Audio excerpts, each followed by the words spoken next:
వెనకబాటుతనానికి ఈ వెనకబాటుతనం నుంచి బయటపడేదానికి మనం అనుసరించాల్సినటువంటి కార్యాచరణ ఎలా ఉంటే బాగుంటుంది. కమ్యూనిస్ట్ పార్టీ మార్క్సిస్ట్ వాళ్ళము వెనకబడిందని చెప్పి, కాంగ్రెస్ వాళ్ళు వెనకబడిందని చెప్పారు, జయప్రకాష్ నారాయణ గారు వెనకబడిందని చెప్పారు, తెలుగుదేశం చంద్రబాబు నాయుడు వెనకబడిందని చెప్పారు, కొనసాల రామకృష్ణ గారు వెనకబడిందని చెప్పారు. అందరూ వెనకబడిందంటే మరి వెనకబడింది ఎట్లా బయటకు రావాలి?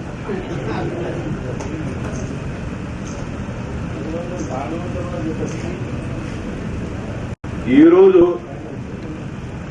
నేను చాలా విషయాలు లెక్కలు జయప్రకాష్ నారాయణ గారు చెప్పారు. నేను వారిని నేను 33 సంవత్సరాల క్రితం ఆయన ప్రకాశం జిల్లా కలెక్టర్ గా ఉండగా పత్తి రైతులు ఆత్మహత్య చేసుకుంటే దాని మీద మేము పెద్ద ఎత్తున పోరాటం చేశాం. ఆయన కలెక్టర్ ఆ రోజు, మేమంతా రైతు సంఘం పెద్ద గొడవ చేశాం. గొడవ చేస్తే ఆయన ఒక కేంద్ర ప్రభుత్వానికి ఒక నివేదిక పంపించాడు, మంచి నివేదిక,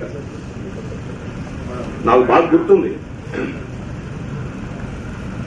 ఇంతమంది పెద్దలు ఉన్నటువంటి సందర్భంగా ఒకటి 2-3 విషయాలు మీరు ఆలోచించాలని చెప్పి నేను మనవి చేస్తున్నాను. ఈరోజు అన్నిటిలోనూ వెనకబడ్డది ఉత్తరాంధ్ర, రాయలసీమ అనే మాట నువ్వు చెప్పడం కాదు, నేను చెప్పడం కాదు, ఢిల్లీ ప్రభుత్వం కాదు, శ్రీకృష్ణ కమిషన్ కాదు, ప్రతి ఒక్కరూ చెప్తున్నారు. ప్రతి ఒక్కరూ చెప్తున్నారు. మరి పరిష్కారం ఎలాగ?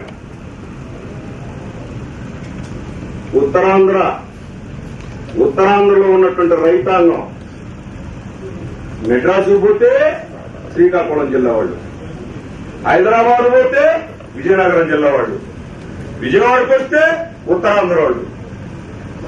ఇంతమంది ఎక్కడ ఉన్నారు నాయన ఉత్తరాంధ్ర? ఎక్కడ చూసినా ఉత్తరాంధ్ర. ఏ ఇండస్ట్రీలో రేపు దిక్కుమాలిన వేతనం ఎక్కడ చెల్లిస్తుంటే అక్కడంతా శ్రీకాకుళం జిల్లా వాళ్ళు ఉంటారు. ఎక్కడైతే దిక్కులేని కార్మికులు ఉంటారో అక్కడంతా విజయనగరం వాళ్ళు ఉంటారు. ఏమిటి? నేను ఈరోజు మీకు ఒక్కటి గుర్తు చేస్తున్నాను.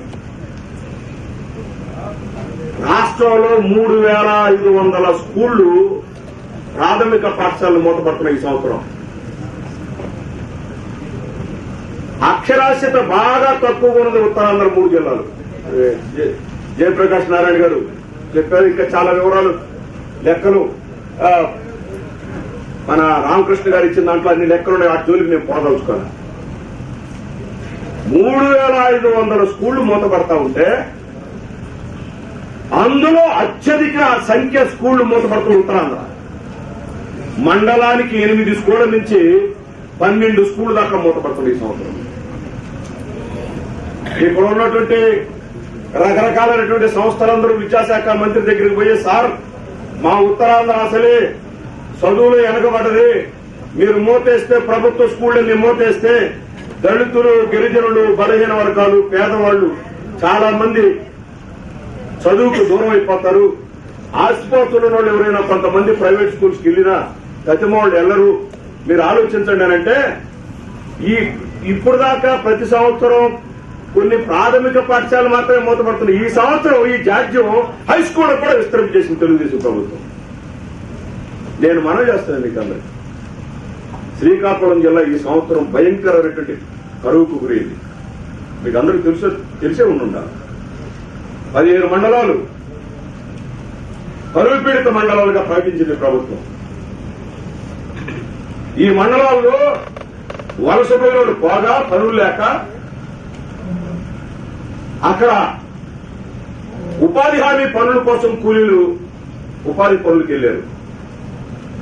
ఉపాధి పనులకు వెళ్తే 70 కోట్ల రూపాయలు ఇప్పుడు వాళ్ళకి పనిచేసిన వాడికి కడుపు మండి పని లేక వ్యవసాయం సాక్క మండు టెండరు కూలికి వెళ్తే వాళ్ళకి 70 కోట్ల రూపాయలు ఈరోజు బాకీ ఉంది ఈ ప్రభుత్వం.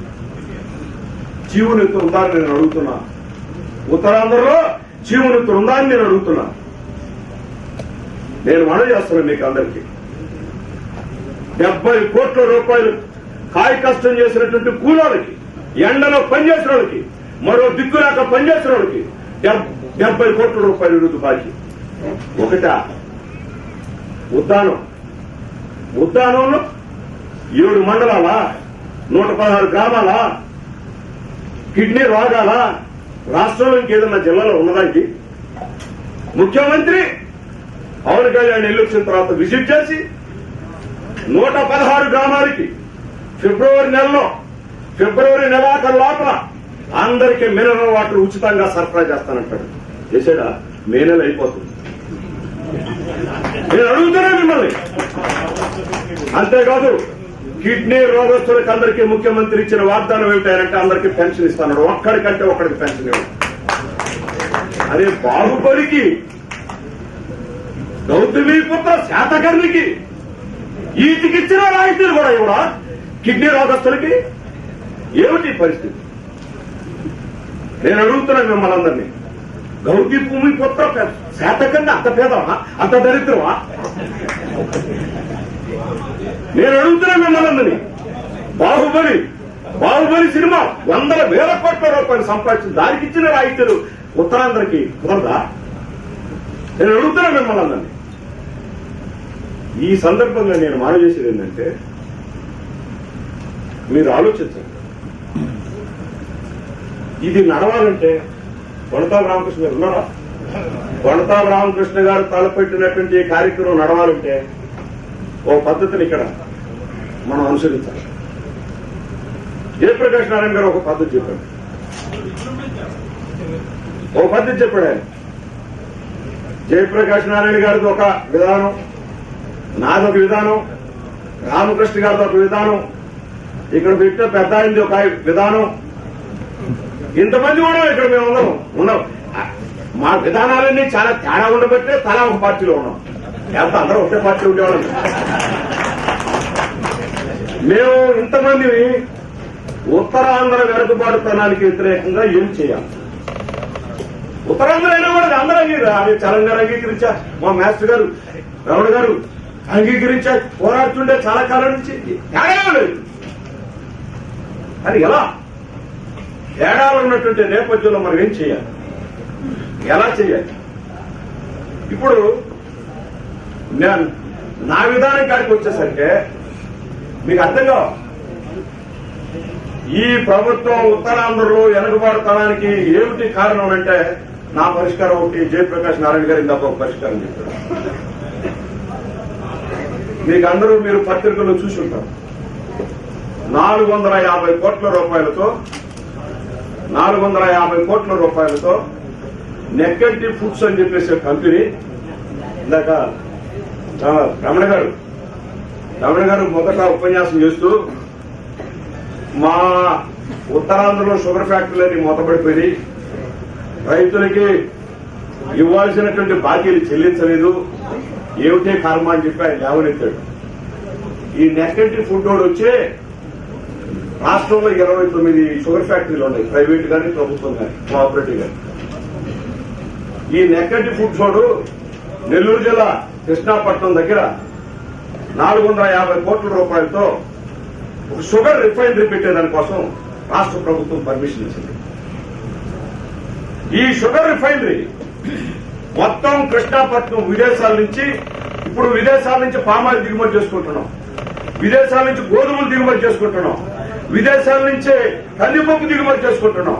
ఇవన్నీ దిగుమతి. కందిపప్పు రేటు పడిపోయింది, గోధుమలకు రేటు పడిపోయింది. పామాయిల్ దిగుమతి చేసుకున్న పామాయిల్ రైతులందరూ ఈరోజు దిగాలుపడి ఏడుస్తున్నారు. కోట్లన్నీ నాశనం అయిపోతాయి. నెక్కంటి ఫుడ్ రోడ్ 450 కోట్ల రూపాయలతో 29 షుగర్ ఫ్యాక్టరీస్ అన్నింటిలో ఎంతైతే ఉత్పత్తి జరుగుతుందో షుగర్, అంత ఉత్పత్తిని విదేశాల నుంచి దిగుమతి చేసుకునేవాడు రిఫైనరీ పెట్టి క్యాడ్బరీస్ కి, ఇతర కంపెనీలకి, మొత్తం రాష్ట్రంలో అన్ని కంపెనీలకి షుగర్ రిఫైనరీ ద్వారా సప్లై చేసేదానికోసం వాడు పూనుకుంటున్నాడు. గ్లోబలైజేషన్ వచ్చిన తర్వాత అరే తిరుపతి వెంకటేశ్వర స్వామి లడ్డు మొత్తుందా? ఈ లడ్డు మీద కూడా 29 పరిశ్రమల్లో ఉన్నటువంటి షుగర్ మాటలా మీరందరూ తెలుసుకోండి. కర్ణాటక నుంచే షుగర్ ని దిగుమతి చేసుకుంటున్నాడు వెంకటేశ్వర స్వామి. ఇంకొక పెద్ద ఆయన ఉన్నాడు ఇక్కడ, ఆయన చెప్తాడు.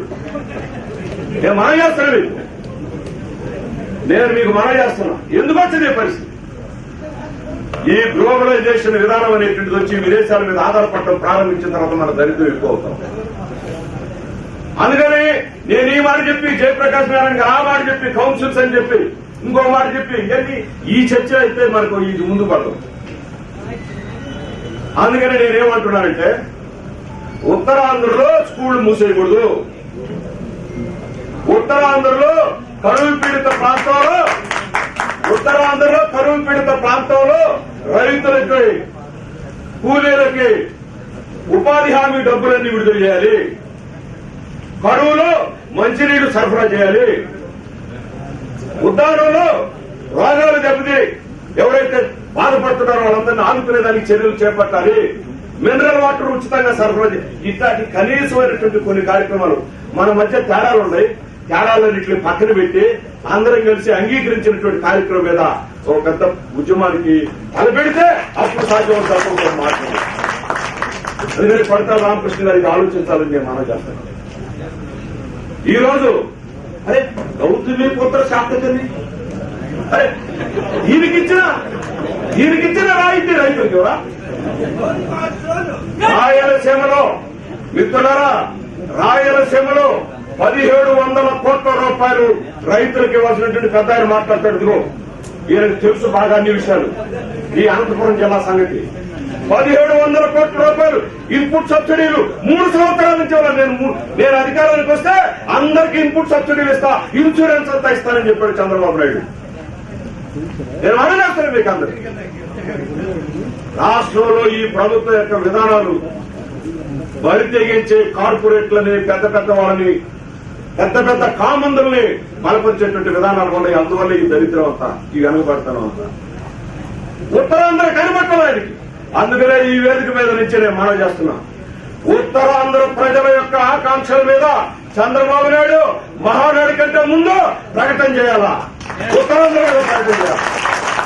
అది కూడా వచ్చే అరే ఉత్తరాంధ్ర జిందాబాద్, రాయలసీమ జిందాబాద్ అన్ని నేను చేస్తానని చెప్పేసి చెప్తాడా? ఇది ముడియాదు అని చెప్పేసి నేను చెప్పదలుచుకున్నా.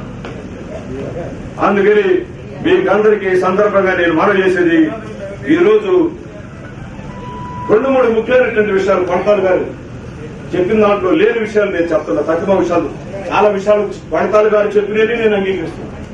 లేని విషయాలు నేను పాయింట్ అవుట్ చేస్తాను. నివేదికలో ఆయన ఇచ్చిన కరపత్రంలో ఆయన ఇచ్చినటువంటి వాటిలో లేని విషయాలు నేను పాయింట్ అవుట్ చేస్తాను. ఒకటే, గిరిజన ప్రాంతాల్లో గిరిజనుల యొక్క అభివృద్ధి, వాళ్ళ అభివృద్ధి అటవీ హక్కులు చట్టం ఏదైతే చెప్పబడదో అటవీ మీద గిరిజనులు ఉన్నంత కాలం అటవీ ఎప్పుడు దెబ్బతిన్నా. కాంట్రాక్టర్లు అడవిలోకి ప్రవేశించిన తర్వాత అడవి నాశనమైపోతుంది. కాబట్టి అటవీ సంపద మీద అన్ని హక్కులు అటవీ హక్కుల చట్టం ఇవ్వబడ్డది. దాన్ని ఈ ప్రభుత్వం గుర్తించి అమలు జరిపే దాంట్లో ఎనగబడ్డం కాదు, పక్కన పెట్టేసింది. అందుకని దాన్ని మనం డిమాండ్ చేయాలి. రెండో ముఖ్యమైనటువంటి విషయం, ఉత్తరాంధ్ర ఏమిటి? ఉత్తరాంధ్ర ఇప్పుడు ప్రధాన రమణ గారు, వైఎస్ఆర్ గారు ఆయన మాట్లాడుతూ ఆ రోజు వ్యవసాయం ఎలా ఉన్నది చెప్పాడు. పాలిగాడ జమీందారీ వ్యవస్థ చెప్పారు. ఉత్తరాంధ్ర మొత్తం ఆంధ్రప్రదేశ్ అంతా వేరు, ఉత్తరాంధ్ర వేరు. ఉత్తరాంధ్రలో చిన్న రైతుల యొక్క వ్యవసాయం అనేది ప్రధానమైంది. పెద్ద భూస్వాములు ఇతర ప్రాంతాల్లో ఉన్నట్టుగా ధనిక రైతులు, మధ్యతరగతి రైతులు, పెద్ద వాళ్ళు లేరు. ఉత్తరాంధ్ర యొక్క ప్రత్యేకత. ఈ తెలుగుదేశం ప్రభుత్వం ఈ ప్రత్యేకతను గుర్తించినప్పుడు ఈ రైతాంగానికి పరపతి సౌకర్యం అదనంగా ఇవ్వాలి. వ్యవసాయం గిట్టుబాటు కావాలి. పరపతి సౌకర్యాన్ని ఇతర ప్రాంతాలతో సమానంగా కాదు, అంతకంటే తక్కువ ఇస్తున్నారు ఈరోజు ఉత్తరాంధ్రలో. నేను లెక్కలు మీకు చెప్పదలుచుకోలేదు. ప్రతి జిల్లాలోనూ వరుసగా సంవత్సరాల తరబడి చూస్తే బ్యాంకులు ఇచ్చేటువంటి పరపతి సౌకర్యం రైతుకి బాగా తగ్గిపోతా ఉంది. పరపతి సౌకర్యం చిన్న రైతుల్ని ఆదుకునే దానికోసం పరపతి సౌకర్యం అనేటువంటిది అదనంగా ఇవ్వాలి. చిన్న రైతుల వ్యవసాయం ఇది. దీన్ని అదనంగా ఇతర వాటితో సమానంగా చూడటం కాదు, దీన్ని ప్రత్యేకంగా ఆదరించాలని చెప్పేసేటువంటిది ఉండాలి. అది లేదు మీ దాంట్లో. ఇది కూడా మీరు ఇకపోతే నిర్వాసితులు మిత్రులారా, నిర్వాసితులతో ఒక సీరియస్ సమస్య ఉత్తరాంధ్రలో. మీరందరూ చూశారు మొన్న వంశధారలో ఇప్పుడు ఎన్ని సంవత్సరాలైంది ఉచితాలు ప్రారంభమయ్యి చట్టం ఏం చెప్తుందనంటే ఎక్కడైనా ప్రాజెక్టు నిర్మాణం చేయడానికంటే ముందే నిర్వాసితులకి నష్టపరిహారం చెల్లించి తర్వాత చేయాలి. ఇది చట్టం చెప్తాం. ఈ చట్టం మీద ఏమైనా గౌరవం ఉందా ఈ ప్రభుత్వానికి? 11-12 సంవత్సరాలు అయింది రోజు. ఇన్ని సంవత్సరాలు అయిన తర్వాత వంశధారం నిర్వాసితులకి గ్రామాలు భూములు తీసుకున్నట్టు రైతాంగానికి వాళ్ళకి నష్టపరిహారం చెల్లించాలి ఈ ప్రభుత్వం. అందుకని నష్టపరిహారం అనేటువంటిది, నిర్వాసితుల సమస్య అనేటువంటిది ముందు చెల్లించి తర్వాత తక్కువ విషయాలన్నీ కూడా చేయాలి ఈ ప్రభుత్వం అని చెప్పేసేటువంటి డిమాండ్ ని మనం అదనంగా లేవనెత్తాలి. ఇప్పుడు నేను మనవి చేస్తున్నాను మీకు 850 కోట్ల రూపాయలు ఈరోజు వంశధారికి అవసరం.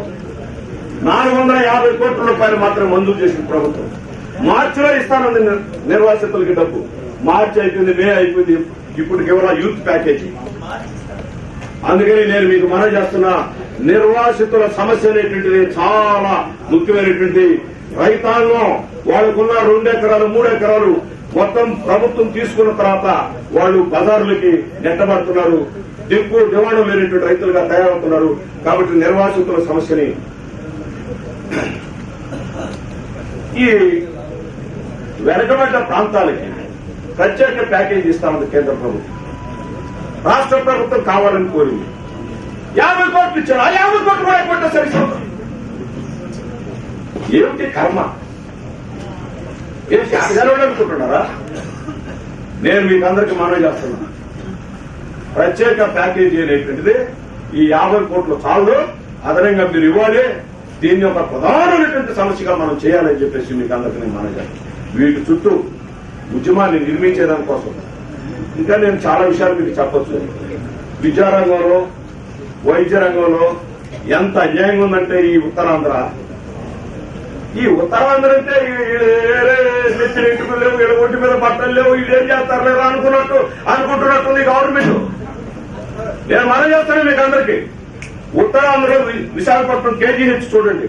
కేజీహెచ్ లో ఈ ఉత్తరాంధ్ర మొత్తానికి కేజీహెచ్ హాస్పిటల్ అనేటువంటిది వైద్యానికి ఒక కేంద్రం. దీంట్లో 200 డాక్టర్ల పోస్టులు ఖాళీగా ఉన్నాయి. ఎవడమ్మ మూడికి బాకే ఉత్తరాంధ్ర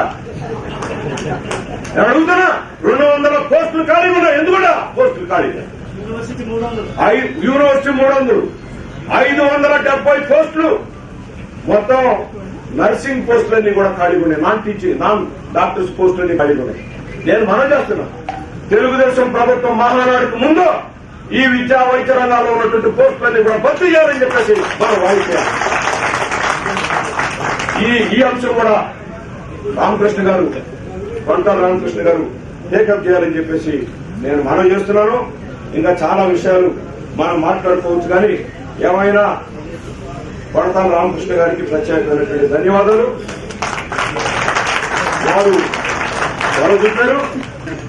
దీన్ని ఇప్పుడు పొలిటికల్ పార్టీస్ వరకు కొంతమంది ఇంటలెక్చువల్స్ ఇచ్చారు.